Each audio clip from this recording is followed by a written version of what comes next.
Ladies and gentlemen, welcome back to the Pitchside Podcast and the Pitchside Podcast channel. I'm your host, the HOD of the PSP. Like, share, comment on this video, of course, subscribe to the channel, most importantly, to help us reach the 500 subscribers mark. Follow us on social media. I'm at PSP on Twitter, Pitchside Pod on Instagram. Listen to the podcast on Spotify, Google Podcasts, or wherever you can get it from, or catch it later on at www.WeBreatheSports.com. Thank you, of course, for joining. Thank you for listening. Thank you for watching. I needed to get that out of the way. And now into our proper business.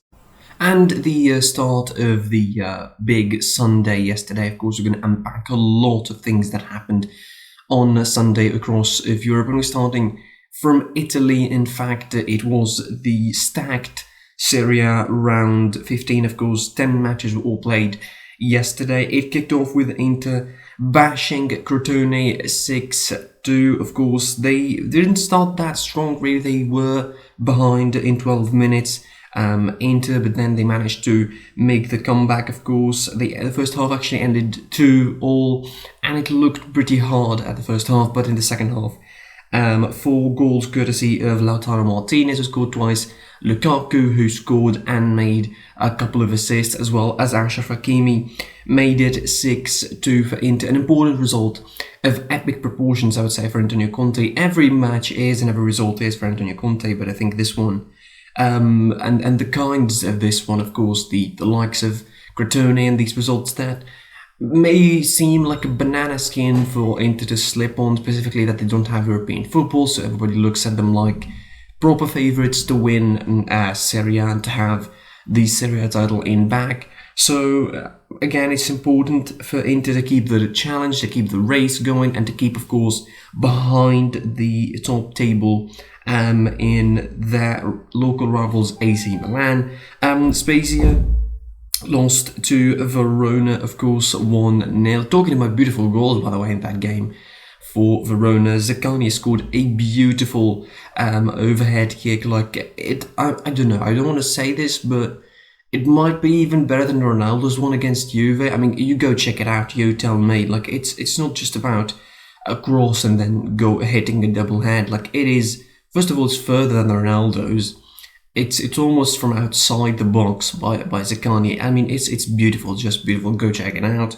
Roma left it at the 72nd minute to defeat Sampdoria 1-0. They're going on a good rail, Roma, this season. They're all very decent compared to a couple of seasons ago. I think they're really hitting their stride at the moment. They need a couple of results more. Yes, they might be far from the top 2 dogs in the table, but keeping a good distance with those 2 teams is absolutely important for them. Parma in the bottom of the table clash lost 3-0 against Torino, of course. Singo opened the scoring in the 88th minute. 88th minute, Armando Isa added the second, and Gojak added the third in the 90th minute. Of course, an important victory for Torino. To get them out of the slump they're in a little bit. It has been a rough season for Torino. I mean, for a team that has one of the top strikers in Italy, it is very, very rough to see Torino in that position. Lazio dropped points away from home at Genoa. Immobile made it 1-0 from the penalty spot, but they couldn't keep their lead intact as Matteo Destro managed to equalise in the 58th minute, giving Genoa an all-important win. And this is, I mean, Genoa low-key having some of the best performances this season at home in Serie A. They're just not getting the results. They had a terrific game against Juventus, terrific game against Milan, but they couldn't get the points from both games. Actually got 1 point against Milan, but they couldn't get the points though actually they lost against Milan, 2-1, I remembered. But they couldn't get the points from those games, and they got a point from Lazio. I think deservedly so, they got a point from Lazio. Fiorentina drawn goalless against Bologna. I mean, the team that defeats Juve 3-0 at the Allianz Stadium draws goalless against Bologna. You figure out, you tell me. Napoli manages an important victory 4-1 against a 10-man Cagliari since the 65th 5th minute as Likuganis was sent off. 4 goals. Piotr Zelensky opened the scoring in the 25th minute. 60 minutes, João Pedro equalised for Cagliari. Zelensky back again to score the second at 62nd minute. Lozano made a 3 at 74th minute, of course, after the red card. Everything became easy for Napoli, and at the 86th minute, from the spot, Lorenzo Insigne with the 4th goal. Big important victory for Napoli, of course, to put them right up there with the top table discussion. Of course, in Italy, they're trying to keep close because they know they have the game in hand against Juventus, which is going to be rescheduled later, probably this month or maybe next month, so they know that it potentially could be a big opportunity for them to get closer to the 3rd spot and maybe to a top table conversation alongside Milan and Inter. Another big victory, of course, and a big victory both in results and in value, really.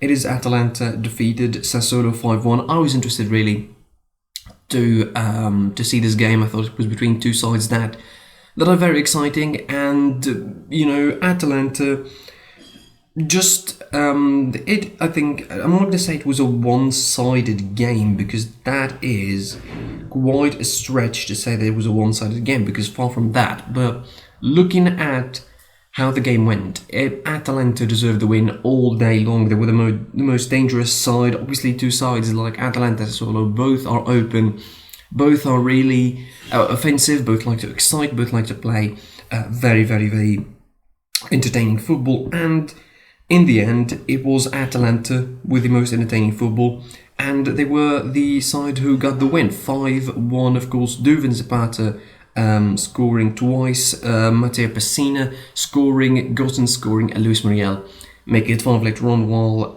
it was only a consolation point for point for Victor Tereses, 75th minute, 5-1 for Atalanta. It's an important victory again for the Gasperini side, who needed desperately these kind of convincing performances. This is an Atalanta victory, like, you know what I mean.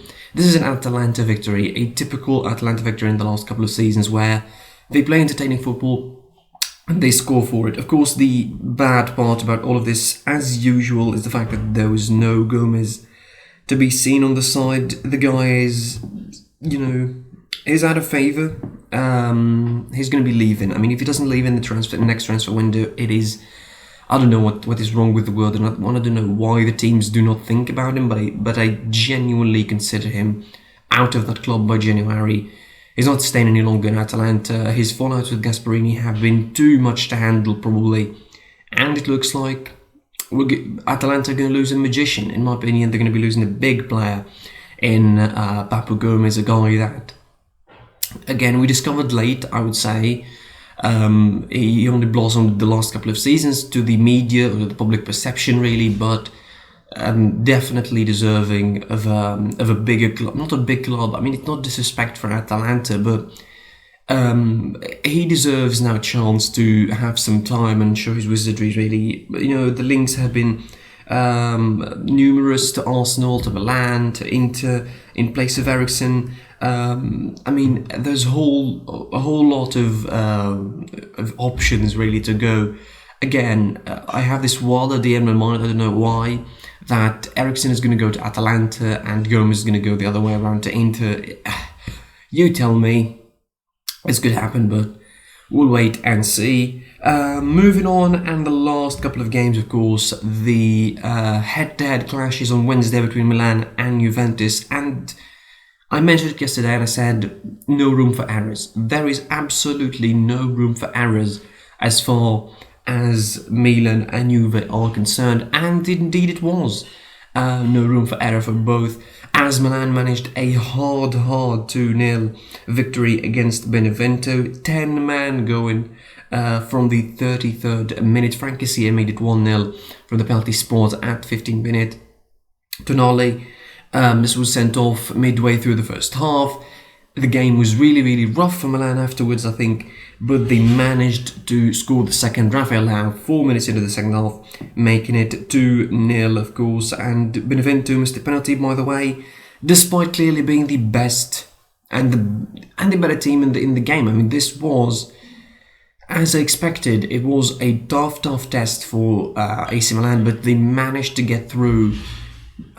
Not unscathed, but because when you don't have Tonali, considering the fact that you still have Benacer on the injury table, and against Juventus, missing a couple of midfielders that important, it's going to put you under the sword, isn't it? It's going to put you into a tough test. And of course, in the next episode, we're going to be talking about this Milan-Juventus game a little bit deeper, but it looks like Milan are not entering exactly with their full squad against Juventus, while the Bianconeri are going to be entering with a full squad. But of course, they will take their positives when they come. Stefano Pioli, they take the victory, they take the clean sheet. Most importantly, they didn't have those in the last couple of games. They will take the clean sheet, they will take the victory, the 3 points, staying top of the table in front of AC Milan, in front of Inter Milan, after losing, of course, temporarily that top spot early in the day. And they will take it, and they will run with it, and they will really do, now they have the time to think, that is, about the big clash coming their way on Wednesday at home against Juventus. And speaking of Juventus, it was an important victory. This was another, I think, rare, comfortable victory for Juventus. Of course, the big headline, if anyone is concerned, is the fact that Cristiano Ronaldo broke Pelé's goal scoring record, which is, allegedly 758th and 57 goals. He scored his 758th goal against Udinese. 4-1 it ended in this game. Of course, Ronaldo with the brace. There was Chiesa with the goal as well, and Paulo Dybala with the goal in the 90 plus minutes. Udinese scored a consolation goal later on. But here's what's important in this victory for Juventus. Absolutely, they need this kind of victory. It boosts the momentum ahead of a big match against Milan, where, for some reason, a lot of people, including myself, think that Juventus entered this game as underdogs or as not favourites, let's put it this way. Because Milan have been drastically better than them for the whole of 2020, and they've been all better than them for the past couple of months now into the season. And it looks, maybe the absentees for AC Milan will play a factor, it will affect the club, but aside from that, I don't see Juventus having an advantage over AC Milan. Yes, of course, the match and on the field, circumstances might change everything, but Juventus enter this game knowing that they have a very good side, a side that is picking steam as they go, and it looks like they would need something miraculous to justify the fact that they are Serie A winners last season, which again I'm still convinced that just an extra slip would have cost them the Serie A title, regardless of how inconsistent the other clubs were behind them. So again, the focus is all on that game against Milan on Wednesday, the big match in Serie A. Of course, speaking of that big match, the next fixture is going to be another stacked fixture. It's going to be all on Wednesday. Cagliari hosts Benevento, Torino hosts Verona, Sassuolo hosts Genoa, Sampdoria hosts Inter, Lazio hosts Fiorentina, Crotone hosts Roma, Bologna hosts Udinese, Atalanta hosts Parma, Napoli hosts Spezia, and of course AC Milan hosts Juventus in the big game in Serie A. Of course, reminder of the table of Serie A as it stands at the moment after the end of round 15. It is AC Milan at top, of course, 37 points. Internazionale 36, Roma 30. Behind them, 28 for Napoli, of course, game in hand, as well as Juventus, who are behind them at 5th with 27 points. 26 for Sassuolo, 25 for Atalanta, 23 for Hellas Verona, 22 for Lazio, Benevento with 18, Sampdoria with 17, 16 for Bologna, 15 for Udinese and Fiorentina, Cagliari 14, 12 Parma, Torino 11, Spezia at 18, Genoa 11, and Crotone bottom of the table at 9th. Moving on and into the Premier League, only 2 games, of course, took place yesterday. It was Newcastle hosting Leicester City and Chelsea hosting Manchester City. Newcastle lost to Leicester 2-1, of course, at home. James Maddison and Tielemans with the goals from Leicester, and Andy Carroll with the consolation for Newcastle. This result is important for Leicester City. They keep the momentum going, of course.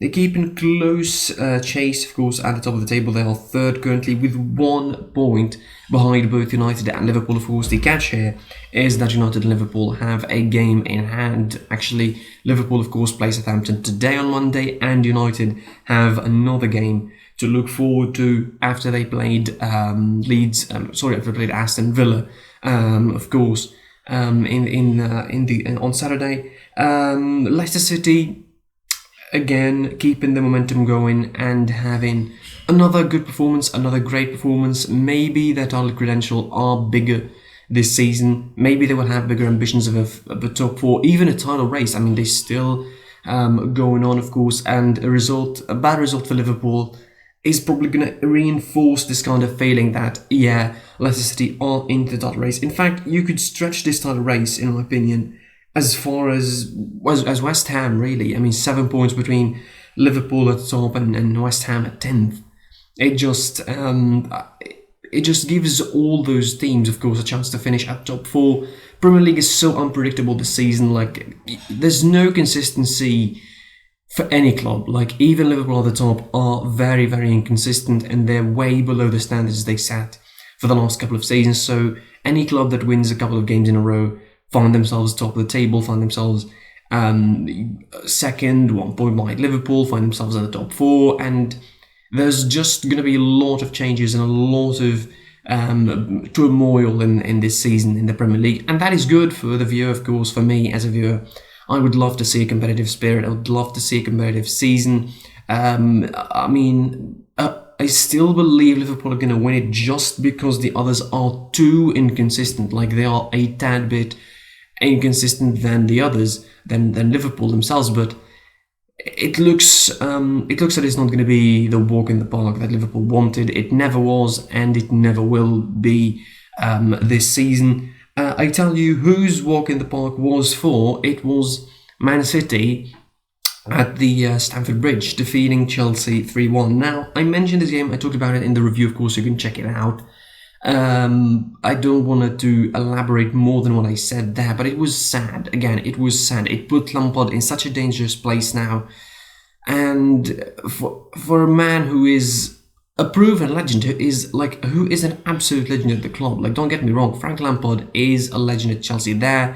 He's their top goal scorer. He was part of a side that won the Champions League, the only Champions League in the history of the club. He was a part of almost every big sort of achievement the club has had in the last 20 years, more or less. And he is now under the sack and under the bus. He's thrown under the bus because he's not in a bad. He's doing a and he's going through a bad patch. And I know that some of the decisions and some of the results, maybe some of the performances, might be his responsibility because he doesn't choose the right personnel or the right lineup. But I think you shouldn't give Frank Lampard more than he can take, more than he can chew. He maybe bit off more than he can chew, and he took Chelsea straight away after taking Derby County. I mean, he might have just stayed another season with Derby County, maybe take them to the Premier League, show your credentials with Derby County for one season, and then just move on to Chelsea when the time is right.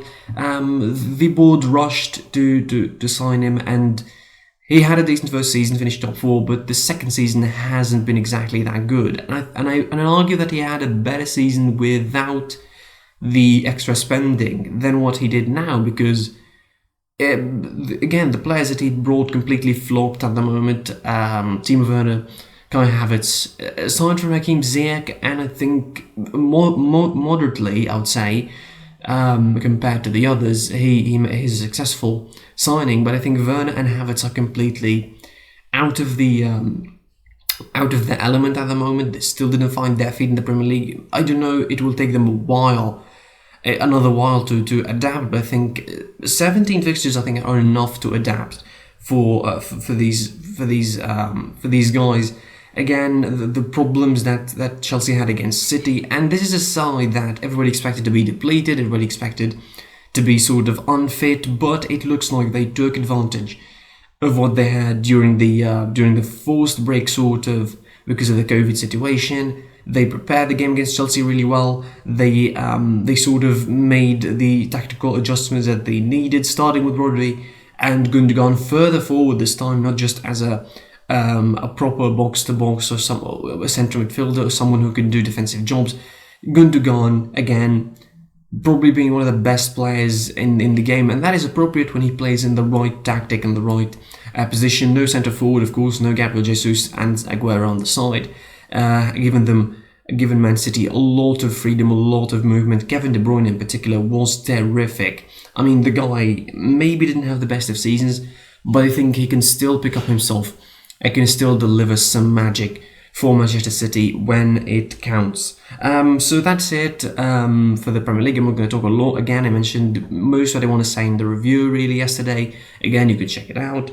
The fixture ends with Southampton, of course, playing Liverpool at St Mary's. An interesting game to watch. Can Liverpool give themselves a head start in that title race and defeat Southampton? It didn't look very comfortable in the last couple of games against both West Brom and Newcastle. Results that put a lot of pressure on the club, and they are in no danger really. And Klopp is in no danger for losing his job, not like Lampard or for example Samuel Dice at West Brom, but it puts pressure on that probably Liverpool didn't need at the moment. And heading into the FA Cup break or the 2 weeks break in the mid-January, it is interesting to see how Liverpool are going to finish this game against Southampton, an away game in a very hard stadium against a very, very, very good side in Southampton. They dropped off the rail a little bit, and the last couple of weeks Southampton didn't have the best of form, but in my opinion they could still give Liverpool a very big headache because they are good offensively. Yes, they leave spaces open, and Liverpool probably will enjoy finding spaces behind them, but still, this should be a very entertaining game to watch on Monday. Quick reminder of the Premier League table, of course, before the end of this fixture.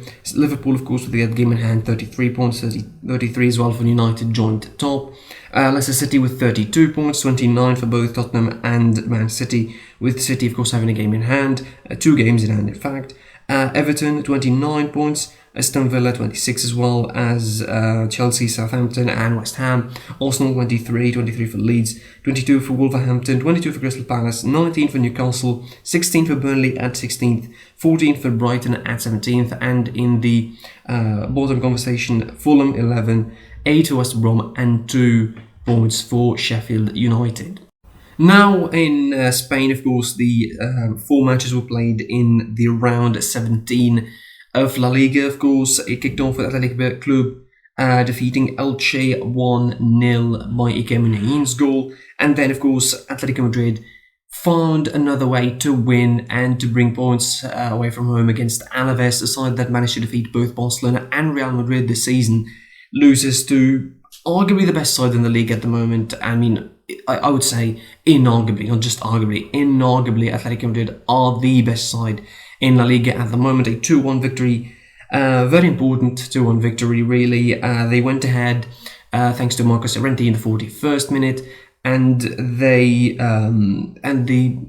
almost made it scary for themselves. An own goal for Luis Felipe in the 84th minute, almost snatched 2 points out of that reach, but it was Luis Suarez, of course, coming in the 90th minute, the assist from Joao Felix, and scoring the second goal for Atletico Madrid. Again, Atletico Madrid proving why this is their time and this is their season, and why everybody should believe that they're going to be winning the title if they win both games that they have in hand against Elche and Sevilla.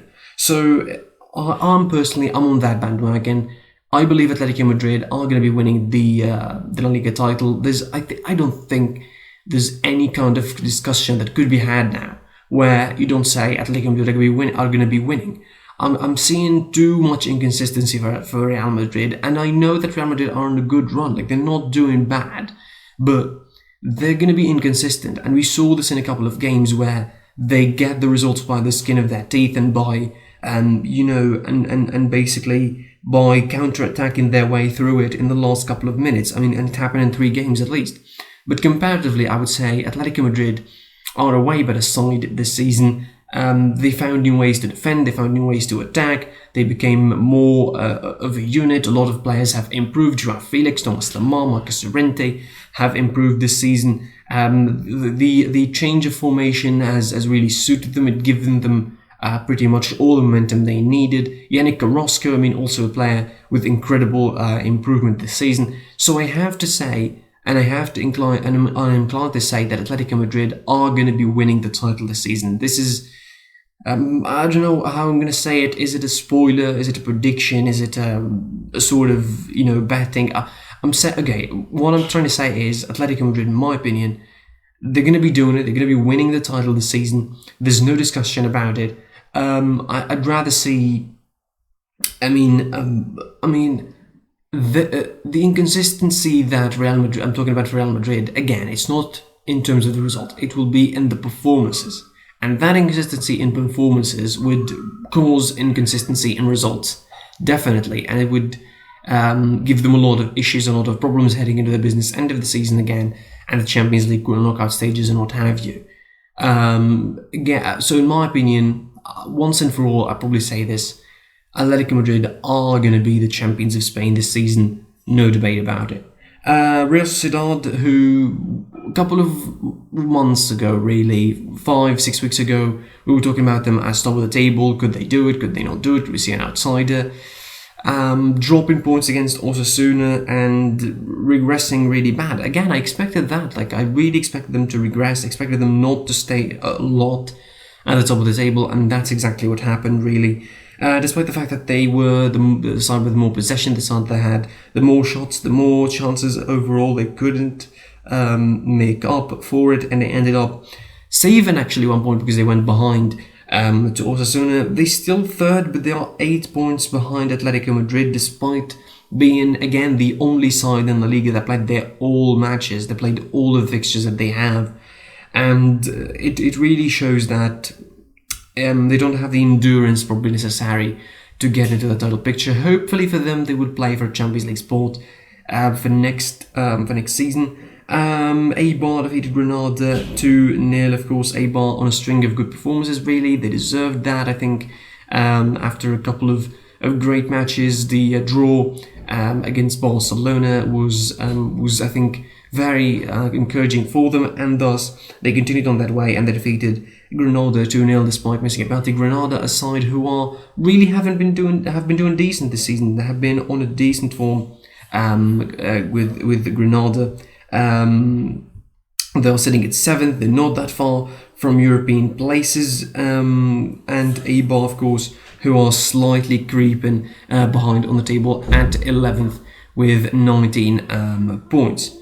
In the later game, of course, on the later kickoff, it was Huesca versus Barcelona, and Barcelona defeated them 1-0. But there was, this is as simple as saying Barcelona could have made it 5-6, and the game was too comfortable at certain points. But again, they managed somehow to make it very nervy for themselves. Barcelona, do they? They managed to make ways and find ways to make it nervous for themselves, for the fans, really, and all sorts of stress, given all sorts of stress to their fans and their fan base. De Jong scored the 27th minute only goal in the game, and when I'm saying only goal in the game, I'm saying that with Barcelona dominating, having ridiculous possession, a lot of chances, and pinning Huesca to their defense. And clearly, Barcelona probably had the blueprint of what should they do now to have decent results and get decent form. But missing these kind of chances and having a lot of chances without scoring is going to be a problem against the better sides than Huesca, because clearly Huesca isn't exactly the best side in the world. In fact, starting from next week when they face Athletic Bilbao, they would know that there are harder opponents to beat, of course. But again, they would take the positives, they would take the victory when it comes. And certainly they would take those 3 points whichever way they come. They need them anyway. So that's all for La Liga. Of course, a reminder of the table after the before the end, of course, of the round 17 with Valencia hosting Cadiz. Top of the table is Atletico Madrid, as I mentioned, 38 points, 36 for Real behind him, 30 for Sociedad, at third Villarreal with 29th point at fourth, Barcelona fifth with 28 points with 2 games in hand, Sevilla 15 with 27 points, Granada with 24 points at 7th, Celta Vigo 23 points, Athletic Club 21 points, Real Betis 20, 19 for both Eibar and Cadiz, Levante with 18 points, Deportivo, Alaves with 18 points, Valladolid with 18 points, Getafe with 17, 16 for Elche, and the bottom places, believe it or not, there's Valencia with 15 points, 14 for Osasuna and Huesca with 12, and that's a lot for La Liga, of course. And finishing, of course, this episode, we're going to be talking about the Bundesliga. 2 games took place yesterday to finish off round 14th of action. Borussia Dortmund left it really late, and a hard win against Wolfsburg in a very interesting game at the Signal Iduna Park. 2-0 it ended for the Westphalian outfit. Manuel Akanji made it 1-0 at 66th minute, and they left it really, really late to the 90 minutes for Jadon Sancho to score the second goal for Borussia Dortmund. An important victory for Borussia Dortmund, considering that they didn't have the best performances as of late. Of course, this is the second game for Edin Terzic under Edin Terzic at the charge of the club. An important victory in terms that it comes at the right time, I would say, for Borussia Dortmund. They certainly need 3 points and need momentum, because they had a horrific, probably last couple of months, Andalusian favourite that led to his sacking, of course, and also, facing a side in Wolfsburg that are really decent this season and doing really, really well in the Bundesliga. The other game in the Bundesliga yesterday, it was Bayern Munich managing to turn things around. 5-2 against Mainz. I mentioned it, of course, in the review. The result is not the full story of that game, really. Mainz had a terrific first half, and leading deservedly at halftime 2-0 against Bayern Munich at Allianz Arena, which is something that not all clubs could say about themselves.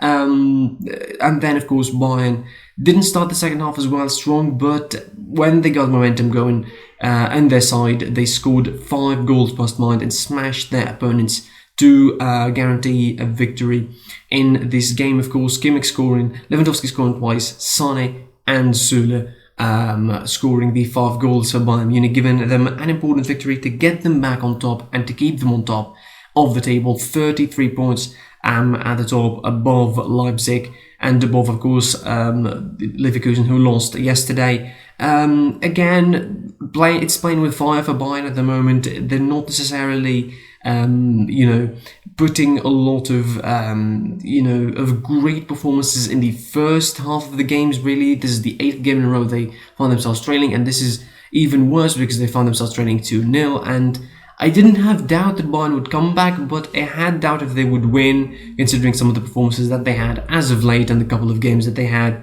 at the Allianz Arena and against the likes of Werder Bremen, Wolfsburg and Leipzig as well, where they didn't seem to be much comfortable. But again, those games didn't have Kimmich in them, and Joshua Kimmich is a difference maker alongside Goretzka. That is the best midfield duo at the moment in Europe, hands down.